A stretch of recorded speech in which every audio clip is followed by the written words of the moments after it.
Hey everyone, it's Kevin, and in today's video, I'm going to tell you how to stop thinking and obsessing about what you eat. Don't forget to hit the subscribe button, and if you want to speak with me, there is a link below. And if you want to join my 14-day challenge, Junk Food Domination, there is also a link below. I use YouTube to share my story and to find clients. If you want to start a YouTube channel and start creating content, then check out the Creative Business Academy created by Essetino Artists. Without Essetino Artists, you would not have clicked the thumbnail that led you to this video, and this channel would not be possible. Start your YouTube channel and start producing content today. Join the Creative Business Academy. There is a link below in the description box, and when you do that, you also help me out. How do you stop thinking and obsessing about what you eat? I used to obsess about what I ate, what I was eating, and what I was going to eat.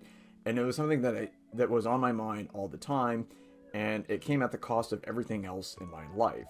It was this unhealthy obsession and fixation on what I was eating. I wasn't always this way when I was in my teens. Even in my early 20s, like first part of my 20s, I didn't think about it too much. I just ate the same thing, more or less, every day. I wasn't obsessed about it. I wasn't counting anything. I wasn't keeping track of anything. I just ate freely, which in many ways was better and healthier than when I had all of this knowledge about nutrition and food. So what changed?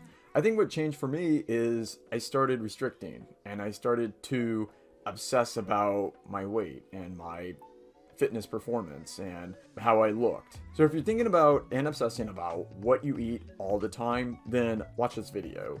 My first tip for you is to accept the thoughts and the cravings. You cannot control everything that goes on up in your head. It is not possible. You want to have control, you want to get these thoughts out of your head, but you can't sometimes. And you know what? That's okay. Because thoughts, as annoying as they can be sometimes, they can't make you do anything. They're just thoughts. It's not even tangible. It's not even physical. It's just something that occurs in your head. It's this mysterious part of your brain. Don't try to get rid of the thoughts. Passively accept them. It's like when you have a song stuck in your head, especially a bad one, and you can't get rid of it. Well, over time, it goes away. So if you had a song stuck in your head a week ago, it's probably not in your head now. What happened? I don't know. They're like an afternoon thunderstorm in the summer, okay? They're here 1 minute and they're gone the next. So spend less time trying to get rid of the thoughts. The thoughts cannot make you do anything. Just like you have other obnoxious stimuli in your life that you can't get rid of, like crying babies on a plane, car alarms outside, cell phones that won't go off. You have to put up with this obnoxious stimulus. It's in your head. You can't get rid of it. Don't try to get rid of it. Accept it for what it is. It's junk mail. It's a nuisance. It will go away. The worst thing you can do is to engage in bad behavior like binge, overeat, even purge, just to get these thoughts out of your head. That is a really bad trade-off because you're getting rid of these thoughts and these cravings, but then you're going to have a lot more anxiety and guilt later on. So it's either anxiety and guilt for the rest of the day, or you put up with these thoughts for a few more minutes or maybe another hour. Trust me, these thoughts will disappear. The reason why you obsess about food is because you're afraid of something, and that's usually weight gain, loss of control. So when you are trying to achieve a certain weight, or you want a certain body image, or you have some sort of athletic goal that you want, maybe you're running and you want to hit a new PR in your next race, whatever it is, whether it's healthy or not, you're afraid of something, and that's why you're obsessing about it, and that's why you need control over it. That's why you weigh yourself 2 or 3 times a day. That's why you weigh all your food. That's why you track everything. That's why you look at the nutrition label all the time. That's why you're obsessed about the macros. It's all about having control, and you're so afraid to lose control, and you're so afraid to not know these numbers. You can start fixing this by making smart choices about what you eat. And what I mean is, you only eat when you're hungry. You eat reasonable sized portions, and you understand the law of caloric density. What is the law of caloric density? It says that some foods have more calories per 100 grams than other foods. That's kind of a scientific way of thinking about it. But if you take a donut, one donut is probably 400 calories per 100 grams. Very dense. Oil, sugar, dough. Okay, it's a calorie bomb. Whereas you take something like carrots, it probably only has 40 calories per 100 grams. Okay, so 40 or 400. The difference is about 10 times. That's a lot. So if you want to stop worrying about this, then make smarter decisions. Understand that you can only have so much oil, that you should probably minimize processed sugar, that you should minimize the desserts, that you should minimize the really processed stuff, because processed foods compel you to eat more than what you want. If you focus on less dense and less exciting foods, then you can worry less. This doesn't mean that you should eat nothing but fruits and vegetables all day. Some people do that. I can't imagine doing that. You need some whole grains, you need some nuts, you need some protein, you need a lot of different things. What I am saying is that if you are obsessed about how much you weigh and how much you're eating, then it makes sense to minimize foods like chips, cookies, crackers, donuts. What you don't eat can't hurt you. And the thing is, all of these processed foods that are really palatable and really dense are completely unnecessary. Although they provide a temporary stimulus and they are entertaining while you eat them, they are nothing more than that. I highly suggest that you reserve these kinds of foods for special occasions. That's why they call it a birthday cake. Okay, you have cake at the birthday. Maybe you only have apple pie at Thanksgiving. Maybe you only have dessert once a week when you go out, and that's kind of like your end of the week celebration. I don't know, but it's important to have boundaries around these foods. You don't want to eat them consistently and frequently. Again, make smarter decisions, pay attention to your hunger cues, eat reasonable sized portions, and you can worry less. If you are worrying and obsessing about what you eat, it probably has to do with restriction. Almost always, people who deliberately restrict their intake, or they diet, or they deny themselves what they need, they are constantly thinking and obsessing about food. This is my own experience, and this is the experience of test subjects in various studies going all the way back to World War II, where they intentionally starved people. If you read that Minnesota starvation experiment by Ansel Keys, where you put these young men in the basement below the football stadium for several months, and they were only eating 1,800 calories a day. Yeah, only. They started cutting out recipes. They couldn't wait for their next meals. All they could think about was what they were going to eat next. I think this experiment tells us a lot about our brain, that when our brains don't get enough nutrients, including oxygen or carbohydrates or fats, it is going to turn our attention to what is lacking.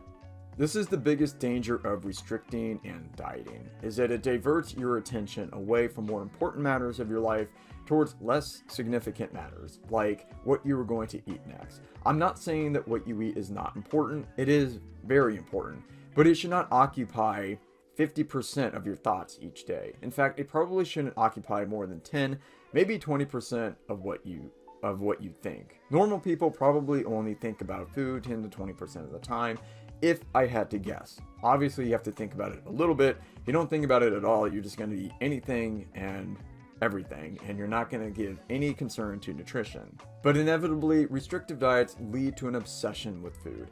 Even if you can keep those cravings and the hunger at bay, you're going to be wasting a lot of mental energy thinking about what you eat all the time.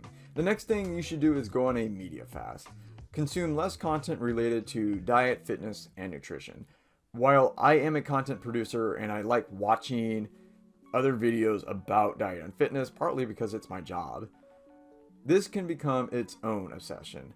You're constantly looking for the next tip, the next advice, you're looking for the next secret, you're going from one diet to the next, you're not implementing anything you learn, you're adding more and more information on top of the information that you already have but you haven't used. Trying to find the perfect diet, the perfect balance, is like a wild goose chase. You will never find what you're looking for. It is like chasing a rainbow. If you're watching this, you probably already have a good idea of what it takes to eat right. You only need to understand some basic principles to eat correctly. Everything else is more or less a detail. Not insignificant details, but you only need to understand these principles. And I'm not going to outline them in this video, but eating healthy is much simpler than you think. What you really need is daily execution and good habits. Part of my recovery was ignoring all of the media about diet and nutrition. I stopped reading the magazines. I stopped reading the blogs all the time. I stopped watching videos. I stopped watching books. And this leads me to my next point, is I started focusing on other topics and other subjects and other areas of my life. I started focusing more on clinical research. I started focusing on travel videos. I focused on my job. I focused on this business that I'm starting. I found other interests. I stopped watching one YouTube video after another about weight loss and eating right. I started reading books about like biographies and books about business and personal development. I started filling my thoughts and my time with anything other than diet and nutrition. I already knew what I needed to know to eat right. And while I find nutrition and physiology and fitness to be very interesting, I've also diversified in the last few years, and I suggest that you do the same. Those thoughts about weight and diet might be in the back of your mind, but it doesn't hurt to start focusing on other subjects. The world is a rich place. Okay, explore all of it. Do not spend the rest of your life fixated on what you're going to eat and what you've just eaten. My next tip for you is to spend less time preparing, procuring, cleaning, and planning. I am a big fan of preparing your own meals. It's healthy, it can be fun. If you like cooking, keep doing it. Take your cooking classes, find new recipes, fine. But do not spend all of your time doing that. There are other things you need to be doing. You probably have a family, maybe you have a social life, you have a job. All of those need your attention. So don't spend an excessive amount of time preparing food and cleaning the dishes and planning your next meals and counting the macros and going to the store and finding all these ingredients. It can take a lot of time. When I was in college, I remember carrying a cooler with a bunch of chopped vegetables. Well, it took me an hour a day to prepare all my food, sometimes more. I spent an hour a day preparing all of these snacks when all I needed to do was pack a Cliff Bar, some baby carrots, some nuts, and maybe one other thing. That could have taken me 10 or 15 minutes to prepare. Instead, I spent 1 to 2 hours every day preparing all of these little snacks. While these were really healthy snacks, it cost me a lot of time and a lot of attention. If you like cooking, then cook 1 or 2 meals a week, make a large batch, and then you can put those in individual containers, and then you're set for the week. If you like eating out at restaurants, that's fine. Maybe do that once or twice a week if they're open, and go enjoy a new meal. My next tip for you is to eat the same things at the same time every day, with flexibility. For example, maybe on a typical day, you have breakfast at 9, lunch at 3, dinner at 7. Okay, fine. And let's just say, for example, that your breakfast is oats, blueberries, and a glass of orange juice, and maybe an egg. Okay, fine. But give yourself the ability to experiment. If you find another recipe, you're free to try that. If you want to go out and have breakfast, you're free to do that. If you have a home delivery service, you are free to try the different meals that they offer. If you go to a restaurant consistently, you are free to try different dishes. I don't mean that you have to have the exact same thing in the exact same portion at the exact same time for the rest of your life. That's too regimented. On the other hand, it is important to have boundaries. You don't want to graze the entire day. You don't want to eat completely new foods every day. You don't want to eat at a different restaurant every day. You need to have some consistency in your diet, but you need to allow a little bit of flexibility. It is a balancing act. It is a balancing act. If you're too regimented, then you're going to obsess about it more. If you don't have any rules, if you don't have any boundaries, it's going to be hard to maintain weight and to reach your fitness goals. My advice for you is to eat the same things every day, but make one variation. So for example, if you have oats and blueberries and say Greek yogurt for breakfast, try a different version of Greek yogurt. Instead of having the rolled oats, have the steel cut oats. Maybe try a different grain, like an ancient grain. Try quinoa, amaranth, spelt, kamut, whatever. If you have meat for dinner, then try a different meat. Try a different marinade. If you have a home delivery service, try all the options they have. If you go to a restaurant, try something different at that restaurant. My last tip for you is to limit the emotional eating, the hedonic eating, and the distracted eating. Emotional eating, that's eating out of fear. It's eating out of stress. Maybe it's boredom, anxiety, whatever. Maybe you had a bad day and you're going to find comfort and relief in a big meal. Or maybe you're eating out of stress and anxiety. Hedonic eating is you're eating purely out of pleasure. You just want it because it tastes good and it provides that temporary stimulus. I get it. Everybody's been there. Then there's the distracted eating, which I think is probably worse than the previous two. It's eating while you're checking email, while you're checking social media, while you're doing your work. It's eating at your desk. It's eating at your car. Try this. Why don't you just have one snack or one meal where you're completely undistracted? It can be as little as 5 minutes. I don't know why, but we feel like we have to add something to our meals to make it worthwhile. It's like food is not important enough. We have to be doing something while we eat. It's almost like eating is unproductive, and we have to be doing something productive to justify eating. Feeding yourself is not a waste of time. See it as another task.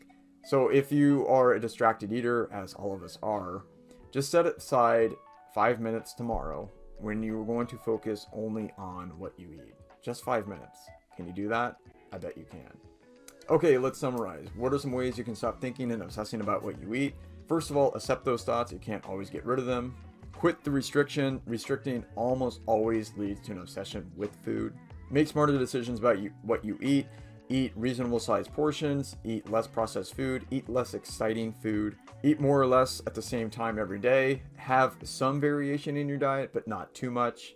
Spend less time preparing and planning and cleaning and procuring all this food. It takes a lot of time. Avoid the media, fill your times with other things, and limit the emotional, hedonic, and distracted eating. Hope you found this video educational and entertaining.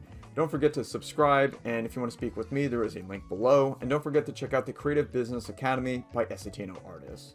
If you liked this video, then I'm sure you'll like one of the other videos that you see on the screen. Click one of them, and I'll see you there.